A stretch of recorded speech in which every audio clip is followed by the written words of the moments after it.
divi tādi būtiski lieli virzieni, kā cilvēks var praktizēt meditāciju un vispār to, ko plašā nozīmē sauc par garīgumu. Un viens no šiem piegājieniem ir tāds, ka tu kultivē sevi. Tu kultivē kādas noteiktas pozitīvas īpašības, kuras tu vēlies attīstīt.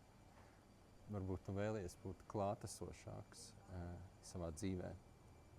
Varbūt tu vēlies labāk koncentrēties. Varbūt tu vēlies būt laipnāks un labsirdīgāks. Un iedomājies, tie ir tik skaisti mērķi.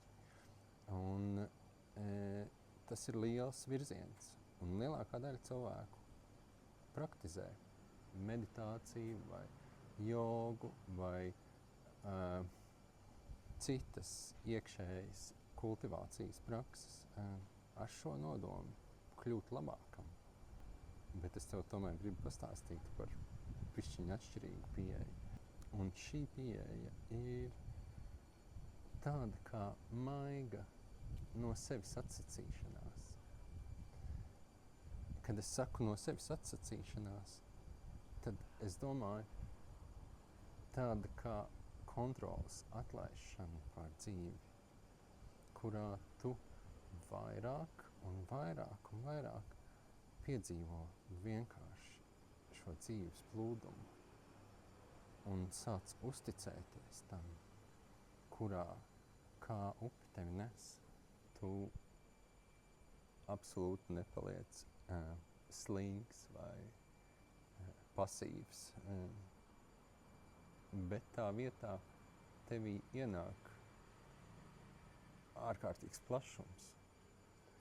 Tu ļoti dabiskā veidā, bez speciālas kultivēšanas, tu kļūsti pieņemošāks un laipnāks un mierīgāks. Tev ienāk miers. Manas meditācijas, ko tu vari atrast šajā kanālā, ir tikai par to. Par to, kā atsacīties no sevis maigi un skaisti, tā lai šī atsacīšanās ir tava lielākā bauda. Un par brīnumu, šo ārkārtīgi vienkāršo brīnumu, kas notiek, ko tu piedzīvo, kad